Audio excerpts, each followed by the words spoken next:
네, 발표를 시작하도록 할게요. 저는 이제 SSR이라는 주제로 이제 좀 발표를 준비를 했고요.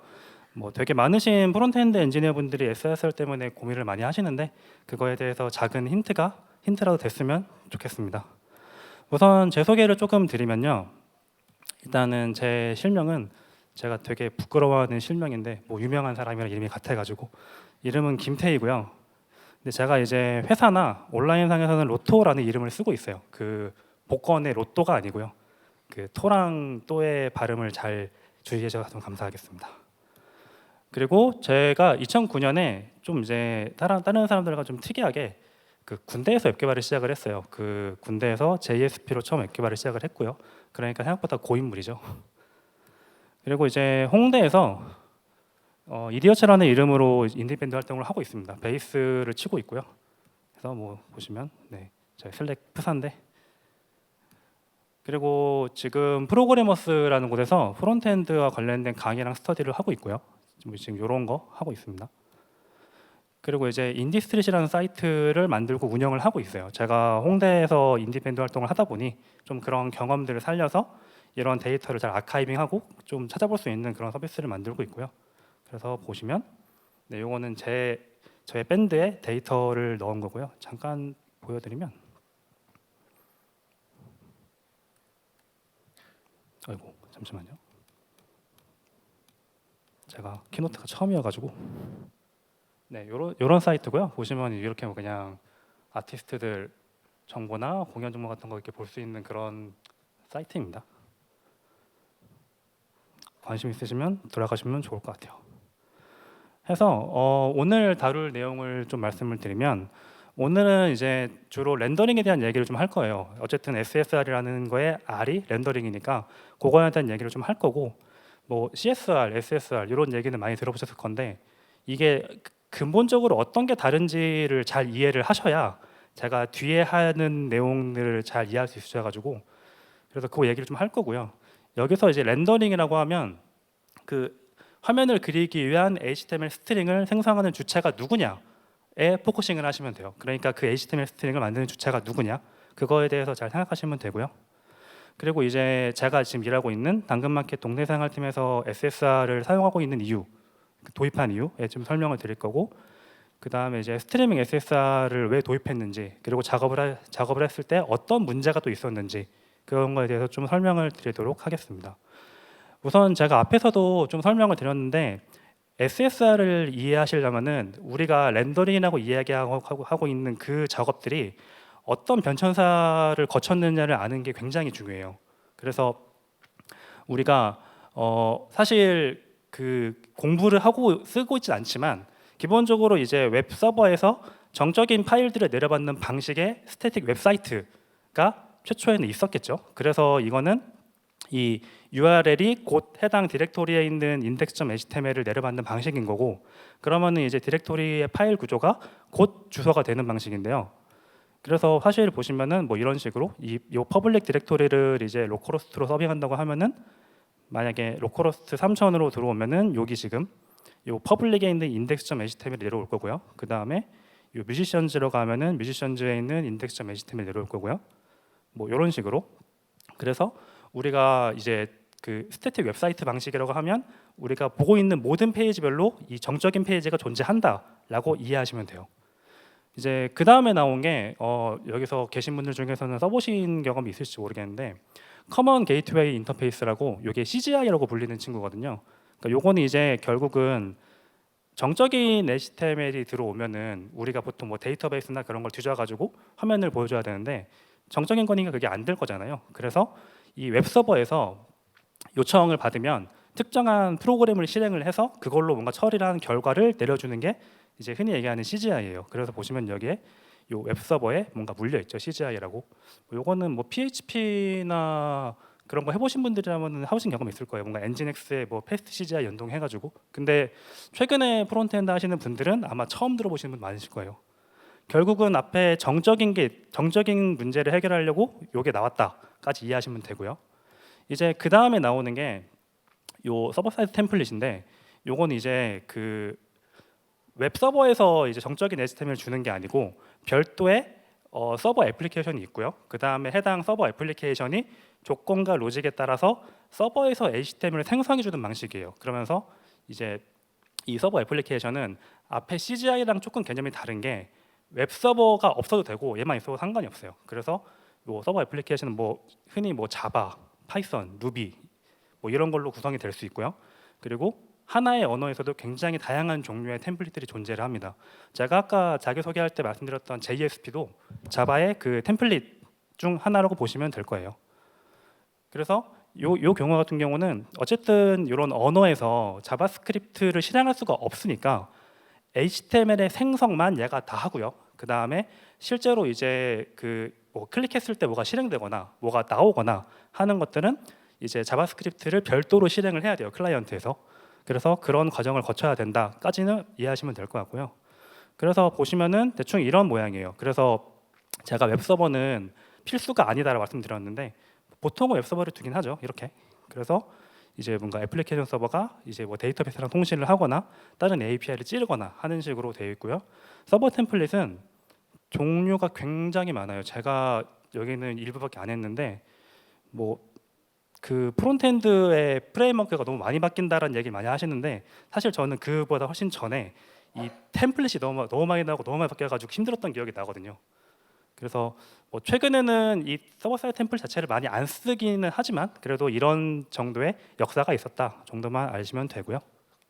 그래서 뭐 서버 템플릿을 아예 처음 보시는 분도 계실 것 같아가지고 조금 예시를 들면은 요거는 이제 노드.js의 EJS라고 하는 템플릿인데요. 보시면 여기 이런 식으로 그냥 HTML 문에 여기 보면 포문 들어가 있죠. 이런 식으로. 그래서 여기에다가 이런 데이터를 부으면 그냥 이런 HTML 생성이 되는 거예요. 이 어떠한 이 템플릿 표현식이 있고 거기에다가 해당 표현식에 맞는 데이터를 넣으면 그만큼 데이터가 쭉 나오는 거죠.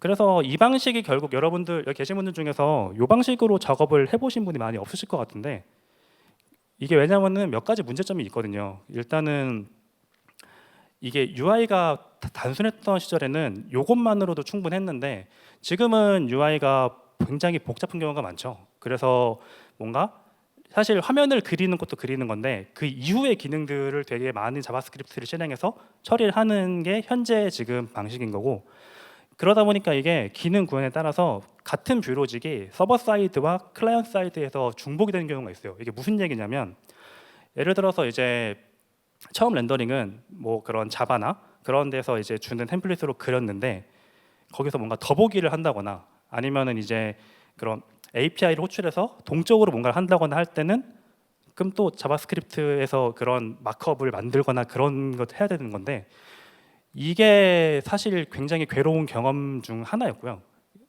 이게 그 똑같은 뷰를 양쪽에서 만들어야 되니까 그러면은 이제 분명히 이게 사람이 실수를 하죠. 어디는 서버는 고쳤는데 어디는 클라이언트가 안 고쳐지고 반대도 마찬가지고요.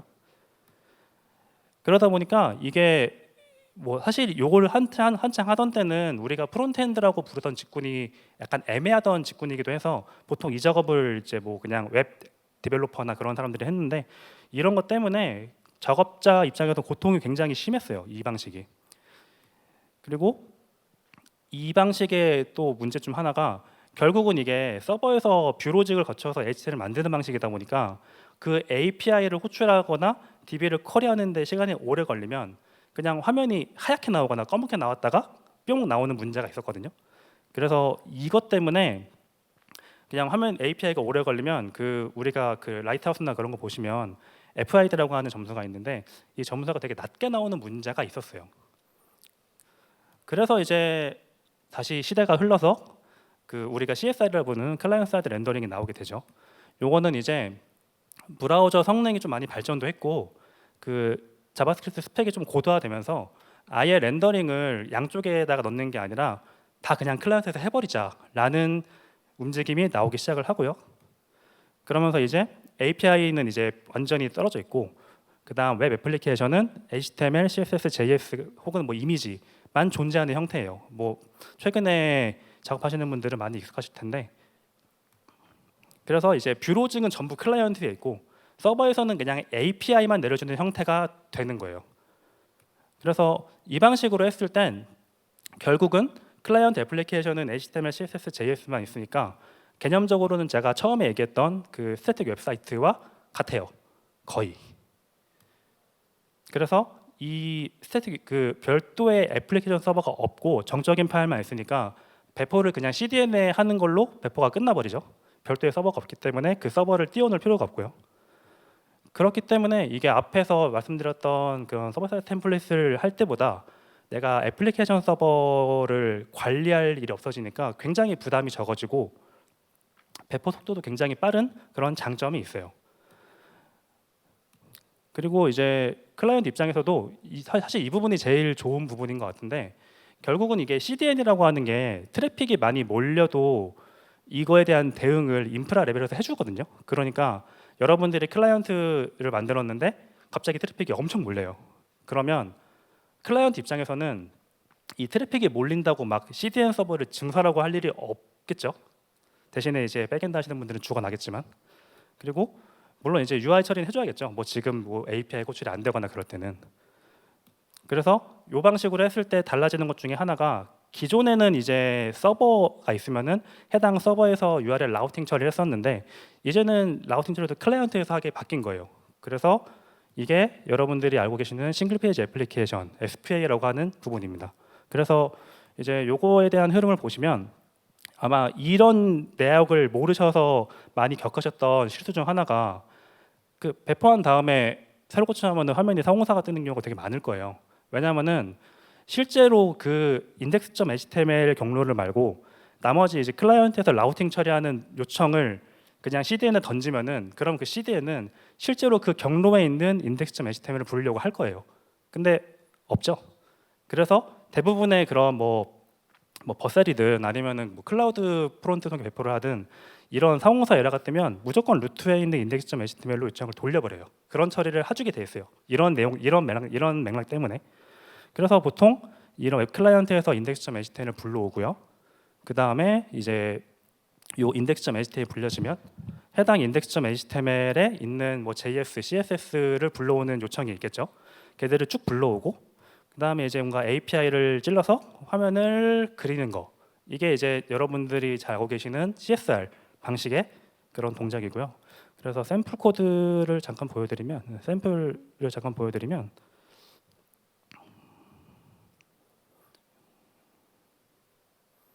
네, 이게 지금 제가 준비한 샘플이고요. 보시면 그냥 뭐 이런 페이지가 있어요. 이거는 이제 제가 발표를 준비하면서 그 제가 밴드 한다 그랬잖아요. 주위 동료 뮤지션들한테 요청을 구해가지고 받은 페이지고, 그래서 보시면 지금 페이지 URL이 다르죠. 뮤지션 이렇게 돼 있는데 실제로 여기 요걸로 들어오면은 뮤지션즈 아래 index.html이 있는 게 아니고 그냥 요 상태에서 새로 고침을 해도 아까 그 루트에 있는 index.html로 간다라는 것만 이해하시면 될 것 같고요. 그래서 보시면은 뭐 CSR 같은 경우는 이제 결국 이런 특징들이 있죠. 그래서 보시면 이런 뭐 로딩 중 처리 같은 것도 API 호출하는 게 해야 되고, 그리고 뭔가 CSR 했을 때 장점 중 하나가, 아까 제가 그 서버 사이드 템플릿에서는 API가 오래 걸렸을 때 화면이 하얗게 나온다 그랬는데, 여기서는 어쨌든 화면을 먼저 불러온 다음에 API를 호출하기 때문에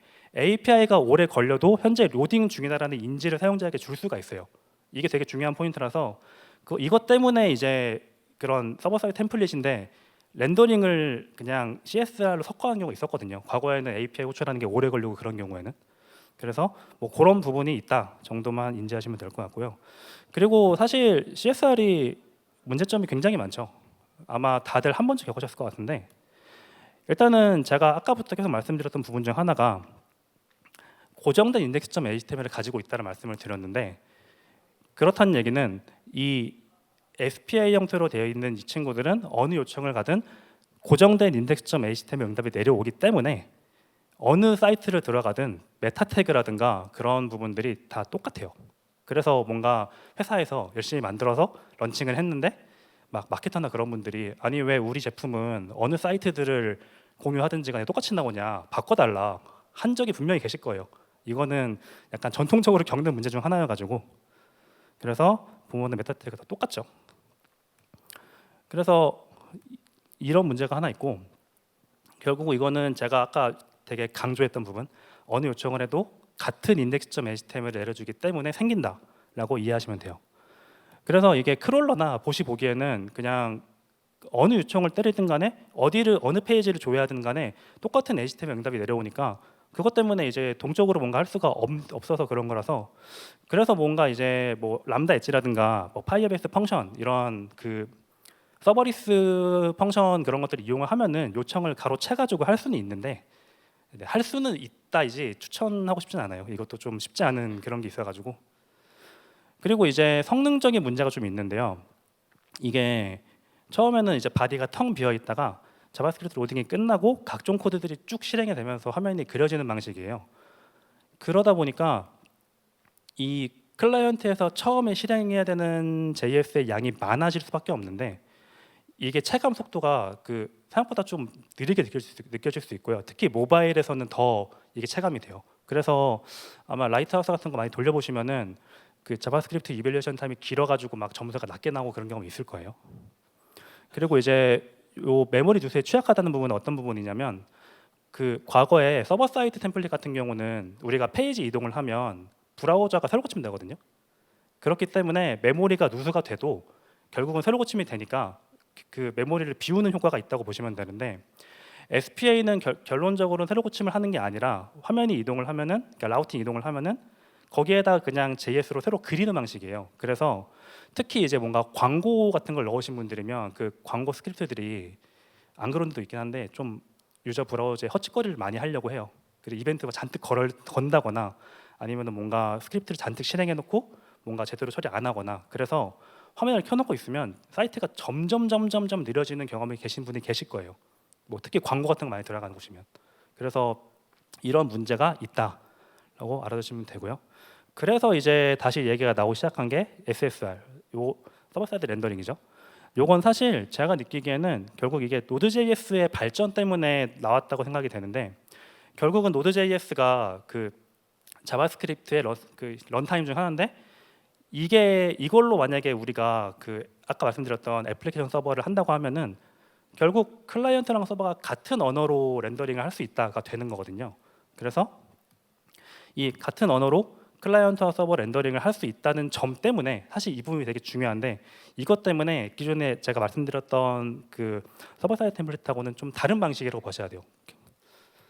그래서 거의 모든 뷰 로직을 클라이언트와 서버가 공유할 수 있다라는 장점이 있고요.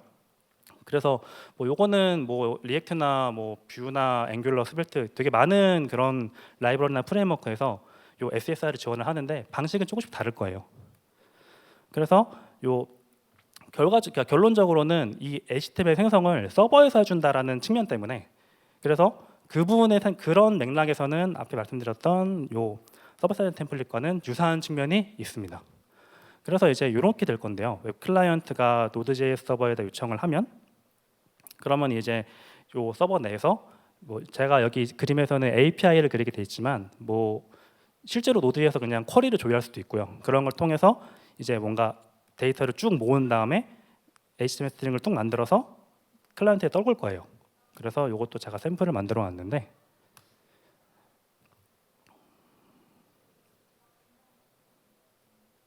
네, 요거는 SSR 샘플이고요. 아까 전에 제가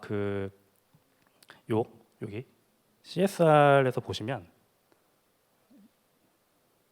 지금 같은 페이지인데요. 여기서 소스 보기를 보시면 네, 모든 페이지가 이렇게 나올 거예요. 보시면은 여기 그냥 여기 DIB가 루트가 딱 하나 있고 텅 비어 있죠. 근데 요건 지금 SSR인데 SSR에서 소스 보기를 하면 CSR이군요. 요거 말고 얘인가? 아, 이거네요.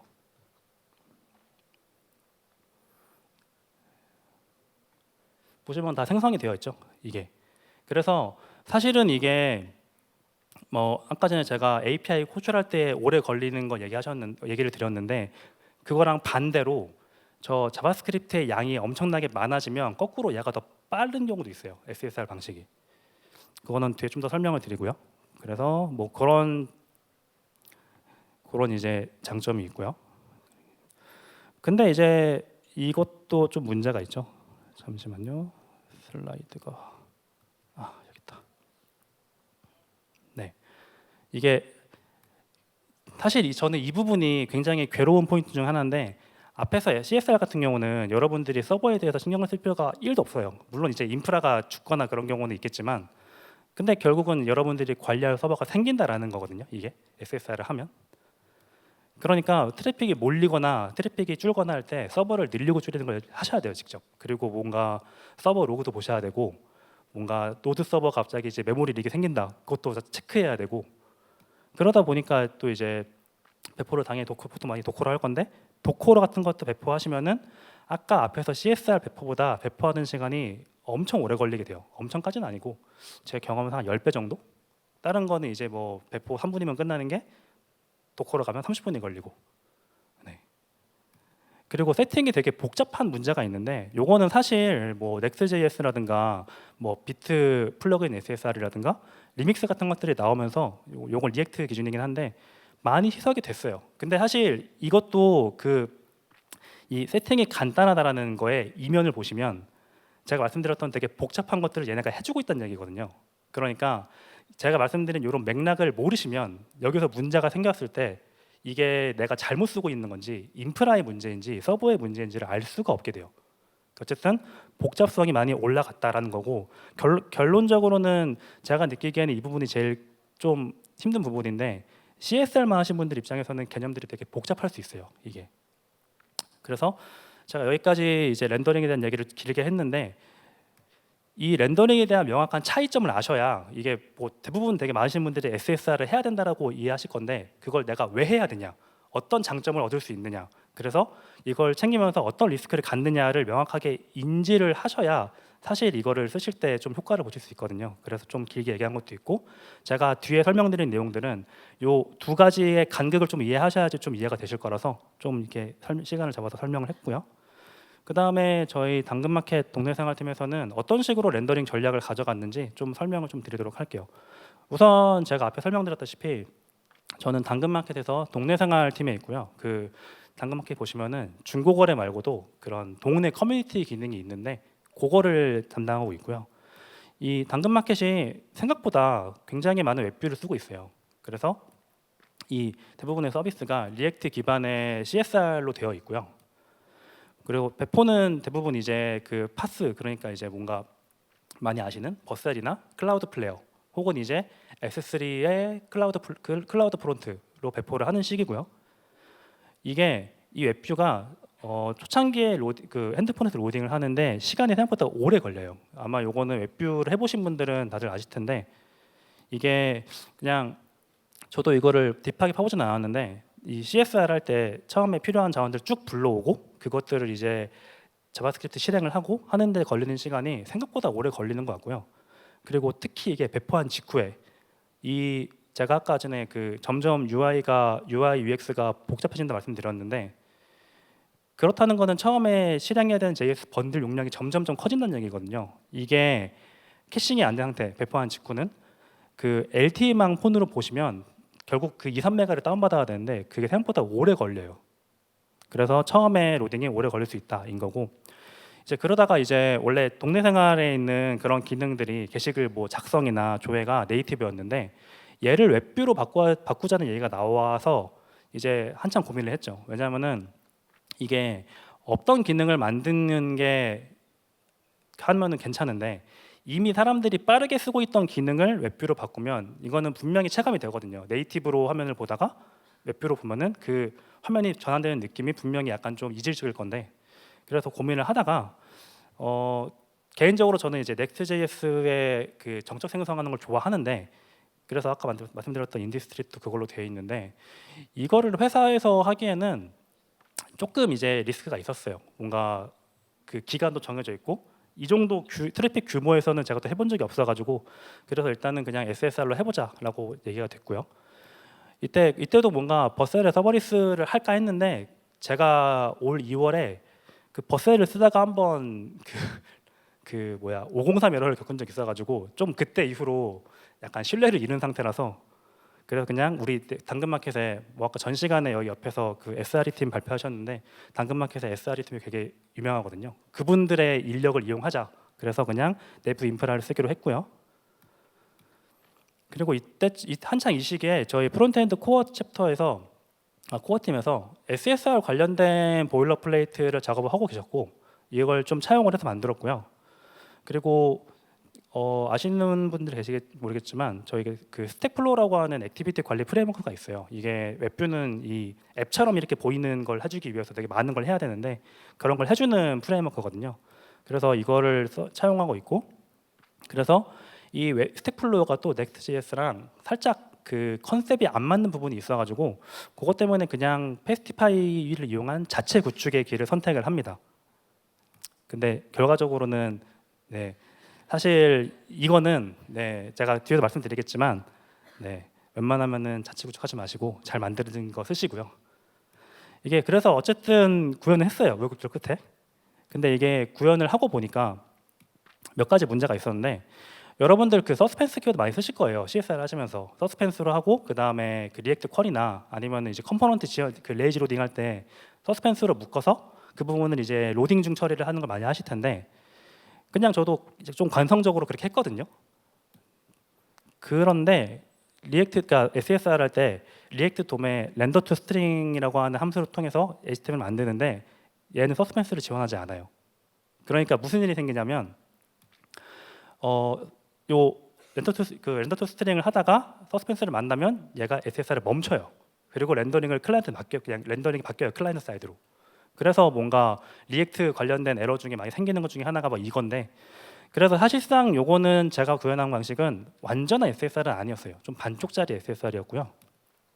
그래서 이거를 하려면은 서스펜스 넣은 걸 다 뺀 다음에 막 그런 걸 했어야 되는데 그렇게까지는 작업을 하기에는 좀 이제 여유가 없었고, 그래서 일단은 서버 사이드에서 API 처리만 프리패칭을 하는 식으로 했었거든요. 그러니까 이제 결국은 클라이언트에서 API를 불러오고 하는 게 시간이 걸리니까 서버에서 리액트 쿼리 프리패치만 쭉 해주고 그 다음에 GMB 정도만 그냥 그려주는 식으로 했는데, 근데 이 정도만 해도 생각보다 꽤 빨랐어요. 이게 처음에 웹뷰가 뜨는데 걸리는 시간이 체감이 될 정도로 굉장히 빨라졌다는 거를 이제 뭐 팀원들이나 다른 분들이 이제 얘기해 주셨고요. 그래서 이게 좀 반쪽짜리였지만 그럼에도 불구하고 좀 다른 것보다 빨라졌다라는 것 때문에 제가 굉장히 우쭐해하고 있었고요. 근데 이제 제가 이 제목이 SSR의 기쁨과 슬픔이잖아요. 지금까지 제가 기쁜 걸 얘기했는데 앞으로 슬픈 걸 얘기해 드릴게요. 이거는 제가 되게 강조하는 내용이죠. 기존 버셀이나 그런 거 배포 대비 인프라 관리와 서버 운영에 대해서 진짜 신경을 굉장히 많이 써야 돼요. 특히 저희 같은 경우는 트래픽이 상상 이상으로 많거든요.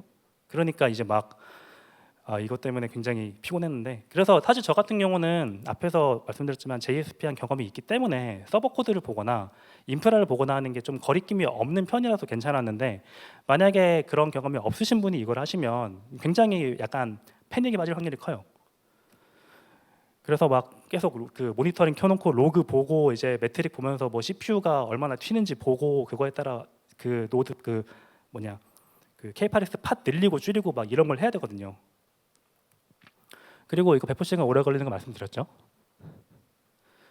그리고 이게 또 제가 SSR을 아까 설명드릴 때 말씀드렸던 부분 중 하나인데, 결국은 이 특정 상황에서 렌더링이 느려질 거예요. 어쨌든 얘도 그게 아예 처음에 웹뷰가 뜰 때 그 CSR이라고 하면은 그 번들을 받는데 오래 걸리는 거랑 비슷하게 API 그 SSR하는 서버까지 요청이 오래 걸리는 경우, 이 경우는 사실 제가 어떻게 할 수가 없는 부분이고, 두 번째로 이 프리패치 같은 거 한다고 했을 때 프리패치하는 API 호출 자체가 오래 걸리는 경우, 이때는 제가 아까 처음에 설명드렸던 그 서버 사이드 템플릿에서 화면 하얗게 나오는 거랑 똑같을 거예요, 이거는.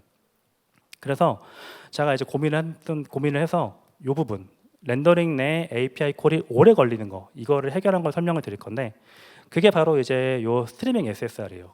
이 스트리밍 SSR이라고 하는 건 기존의 SSR의 단점을 어느 정도 보완하기 위한 방법 중 하나고요. 이게 기존에는 결국 SSR이 이론적으로는 서버에서 이 화면을 그리기 위한 HTML 스트링을 전부 다 만든 이후에 화면을 그리는 방식일 거예요. 그러면 뭐 화면을 그리는데 필요한 API가 10개다. 그럼 API 콜 10개가 끝날 때까지 기다린 다음에 그려야겠죠, 이론적으로는. 근데 스트리밍 SSR 방식은 그게 아니고요. 스트리밍 SSR 방식은 화면을 그릴 수 있는 거를 제일 먼저 그리고 그 다음에는 이 Node.js의 스트림을 통해서 점진적으로 렌더링하는 방식이에요. 이게 HTML 자체가 스트리밍이 가능하다라고 하는 부분을 아시고 보시면 좀 더 이제 이해가 되실 건데, 이 Node.js에서는 그러니까 이제 정확히는 리액트에서 그 리액트 돔 서버에서 요 렌더 투 파이퍼블 스트림이라고 하는 함수를 통해서 요 스트림을 할 수 있어요. 그리고 이거 말고 이제 뭐 렌더 투 리더블 스트림인가 뭐 여러 가지가 있는데 요 파이퍼블 스트림을 통해서 가능하고요. 그리고 요 서스펜스 키워드 아까 말씀드렸던 거 그걸 기준으로 화면을 나눌 수 있습니다. 그래서 보시면 요건 이제 여기서 폰 이미지인데 위에가 이제 전통적인 SSR 방식인데요. 이 렌더 텍스트 스트링이 끝난 이후에 화면이 이제 HTML이 전송이 되고 화면이 그려질 거고요.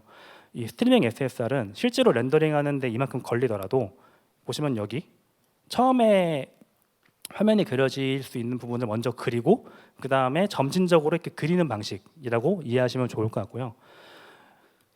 이거를 이제 구현을 해야겠다 했을 때 막 찾아봤는데 이 검색해서 나오는 샘플 코드가 다 익스프레스인 거예요. 제가 아까 전에 자체 구현을 후회한다 그랬죠. 그 이유 중 하나가 패스티파이 예제가 하나도 없어요. 그래가지고 막 한창 삽질을 하다가 다행히 이제 저희 회사에 있는 팀이라고 하는 동료 덕분에 이 제네레이터랑 패스루프 기반으로 만들었고요. 요거에 대한 기본 개념은 요 두 가지 용어가 나오는데요. 쉘, 서스펜스라고 하는 두 가지 용어가 나와요. 그래서 요 서스펜스로 감싸지지 않은 최상단의 영역, 그러니까 서스펜스로 쭉 화면을 묶을 건데 그거의 최상단 영역을 쉘이라 그래요. 보통은 이제 API 호출이 필요 없는 부분들이겠죠. 뭐 GMB라든가 아니면 뭐 이제 내비게이션 바 그런 고정적인 부분들 그런 데를 쉘이라 그러고요. 그래서 쉘을 먼저 그리고 그 다음에 서스펜스로 묶은 부분들을 이제 스트리밍하는 방식이고요. 그래서 이런 식으로 코드가 되어 있다고 치면 여기 보시면은 여기 요 레이아웃 여기 서스펜스 밖에 있는 요 레이아웃 요 부분 있죠. 여기가 지금 쉘인 거예요. 여기는 요 레이아웃을 그리는데 별도의 API 호출이 필요가 없기 때문에 얘는 바로 그릴 수 있고요. 그래서 여기 요 렌더 투 파이프 스트림을 실행을 하면 이 부분에 대한 렌더링 결과가 먼저 내려가고요.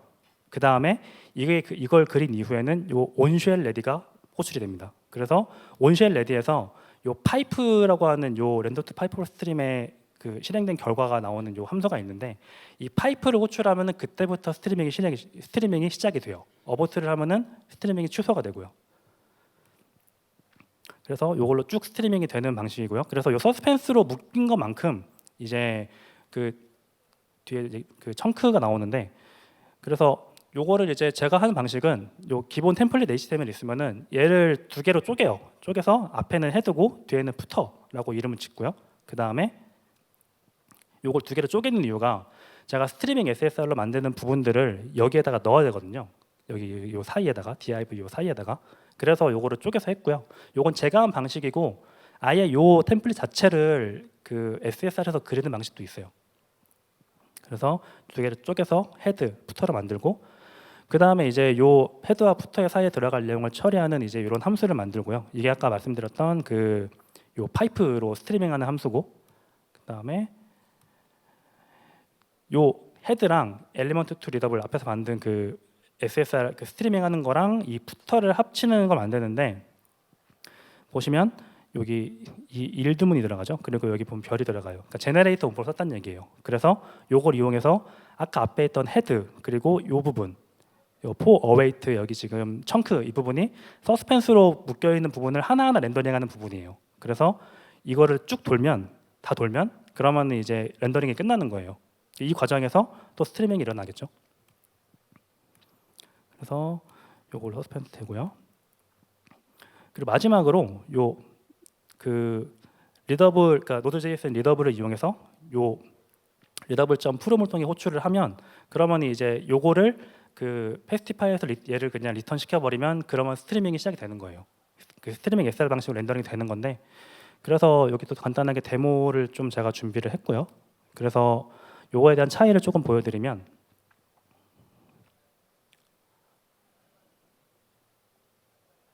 요게 지금 스트리밍 SSR 데모예요. 그래서 보시면 앞에 SSR과는 별 차이점을 못 느끼실 수 있는데 제가 인위적으로 이 사이트를 느리게 해볼게요.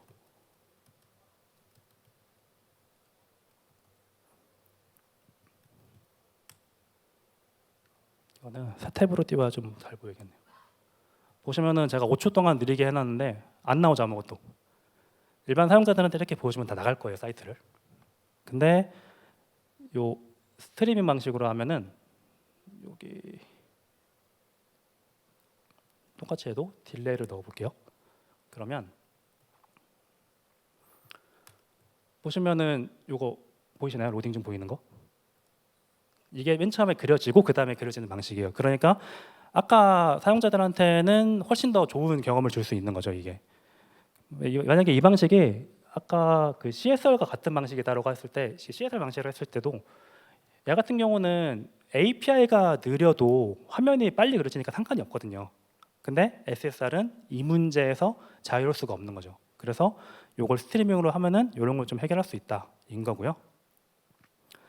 그래서 이제 이걸 적용해서 당근마켓에 적용을 한 결과를 좀 보여드리면 지금 여러분들도 앱 켜셔서 동네 생활에 있는 그 동네 생활 게시글 눌러보시면은 체감이 되실 텐데 보시면은 요 웹뷰예요. 지금 뜨고 있는 거. 저 피드는 네이티브고요. 저 게시글 뜨는 거 웹뷰예요. 보면 굉장히 빠르죠.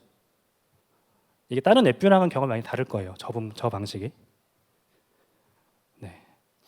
그래서 제가 또 이제 슬픔에 대한 얘기를 할 건데 이거를 하면도 이걸 해서 다 끝난 게 아니고요. 결국은 이거는 SSR 때문에 생긴 문제의 연장선인데 크게 두 가지 문제가 있었어요. 이게 요거는 도커 방식을 가면 생긴 문제인데 배포를 다시 하면은 배포가 다시 되기 전까지 사공사 에러가 많이 뜨던 문제. 그리고 빌드를 두 번씩 해야 했던 문제가 있는데 요거를 어떻게 해결했는지도 간단하게 설명을 드릴게요. 우선 사공사 에러 같은 경우는 보통 이제 우리가 버셀이나 그런 데 배포를 하면은 그 버셀도 이 문제가 있다고 알고 있는데 그러니까 무슨 얘기냐면 한 사용자가 요 사이트를 보고 있다가 배포가 되면 전에 있던 것들이 싹 날아가고 새로운 게 뜰 거예요. 그러면 이 사이에 이 전에 걸 요청하면은 없겠죠. 사공사가 나겠죠. 근데 이제 버셀이나 그런 거는 배포가 빠르니까 좀 괜찮은데 얘는 배포가 제가 오래 걸린다고 말씀드렸잖아요. 그러니까 그 배포가 되는 10분, 15분 사이에서 사공사 에러가 좀 많이 뜰 수밖에 없는 그런 문제가 있어요. 그래서 요건 어떻게 했냐면은 뭐 그냥 배포한 번들을 다 S3에 올리고 이 비트로 불러올 때 그 어느 URL로 불러올지 정할 수 있는데 그걸 통해서 해결했고요. 결과적으로는 그냥 모든 배포 빌드본이 누적이 되는 식으로 해결을 했다라고 보시면 돼요. 혹시나 비슷한 고통을 겪고 계시면은 뭐 이런 식으로 하시면 된다라는 거 말씀드릴 수 있겠고요. 이런 식으로 보시면 이 커밋 샤 가지고 지금 기준으로 쭉 쌓아놓은 거고 그 다음에 이 부분은 이 빌드를 두 번 한다는 게 무슨 얘기냐면 보통 여러분들이 버셀이나 클라우드 플레이어로 배포를 하실 때 보면 뭐 알파, 그 다음에 스테이징, 프로덕션 이렇게 할 거예요. 근데 우리가 이거를 배포를 할 때 빌드를 한 다음에 배포를 하거든요. 그러니까 알파용 빌드를 하고 배포를 하고 뭐 스테이징용 빌드하고 배포를 하고 이런 식일 거예요. 근데 얘는 도커로 그러니까 빌드하면서 이제 API 변수 같은 것들이 쭉 들어갈 건데 빌드 타임에. 근데 저희는 이제 제가 방식은 도커로 하다 보니까 그럼 도커로 이미지를 말 때 그때는 동적으로 얘를 뭔가 하려면은 이 도커 이미지 하나에 알파용 빌드 버전, 뭐 프로덕션 빌드 버전 다 하고 있어야 되는 문제였거든요. 그러니까 빌드를 두 번 해야 돼요. 그리고 저희가 쓰고 있는 도구의 제약사항 중 하나가 하나의 프로젝트에서는 하나의 도커 이미지만 만들 수 있어가지고 만약에 요거를 빌드를 한 번만 하면은 거꾸로 도커 이미지를 두 개를 만들어야 되는데 그게 안 되는 상황이어가지고 어쩔 수 없이 그냥 했었고 요런 식의 빌드를 두 번 했던 그런 경험이고요. 보시면 빌드하고 이름 바꾼 다음에 실행할 때 어떤 거 할지 이런 식으로 했었는데 이건 어떻게 했냐면은 그냥 빌드 타임의 환경 변수를 다 런타임으로 빼버렸어요. 결국은 이게 빌드 타임 환경 변수가 있는 이유가 서버가 없기 때문에 그거를 런타임에 그냥 빌드 타임에 그냥 하드 코딩했던 방식이라고 보시면 되는데 저희는 서버가 있으니까 그걸 다 그냥 환경 변수로 빼서 서버 쪽으로 해서 했고요. 그래서 이제 API 엔드포인트 같은 거 그래서 글로벌 디스를 통해서 뭐 이런 식으로 이제 서버 실행시에서 이렇게 하고 그 다음에 이런 식으로 해가지고 해서 해결했고요. 그래서 이제 요거를 알파 실행할 때랑 뭐 프로덕션 실행할 때 어떤 거인지 따라서 이제 주입을 다르게 해가지고 해결했고, 이런 식으로 처리했다 보시면 되고. 그래서 제가 준비한 내용이 대충 여기까지인데 결국 이 스트리밍 SSR까지 왔지만 마냥 좋지는 않다라는 부분을 말씀을 드리고 싶어서 요거 한 장 남겼고요. 결국은 이게 SSR이기 때문에 여러분들이 관리해야 될 서버가 생긴다라는 거 그거 하나 있고, 그리고 제가 이것 때문에 고생을 좀 많이 했는데 로컬에선 재현이 안 되고 막 배포한 다음에 문제가 생기고 그런 게 있었는데 이게 제가 만든 걸 잘못한 건지 뭐 프레임워크 문제인지 그런 게 알 수가 없는 부분들 때문에 좀 고생을 했어요. 그래서 웬만하면 잘 만들어진 거 쓰셔라라고 하는 게 이런 부분 때문이고요. 네, 보시면 여기. 그래서 이렇듯 SSR의 길이 되게 쉽지가 않아요. 쉽지는 않은데 특히 서버랑 인프라에 대한 지식이 없으면 되게 힘드실 거고, 그 서버 상태 관리도 해야 되고요. 그 다음에 배포 관련해서도 좀 많이 아셔야 되고 많은 시행착오를 거쳐야 돼요. 그리고 제가 이 키노트에 언급하지 않은 자잘하고도 힘든 여러 가지 일들이 있을 수도 있어요. 근데 그럼에도 불구하고 여러분들이 모바일 앱 뷰를 하신다면, 혹은 사용자에게 좀 더 빠른 경험을 주고 싶다면, 혹은 이제 클라이언트에서 많은 시도를 했지만 만족스럽지 못하다면, 그리고 서버 관련 코드를 보시는데 부담이 없다 하면 도전하시는 걸 추천을 드립니다. 제 내용은 여기까지고요. 여기 찍으시면 제가 오늘 시연했던 샘플 코드 다 있거든요. 그거는 필요하시면 보시면 좋을 것 같습니다. 감사합니다.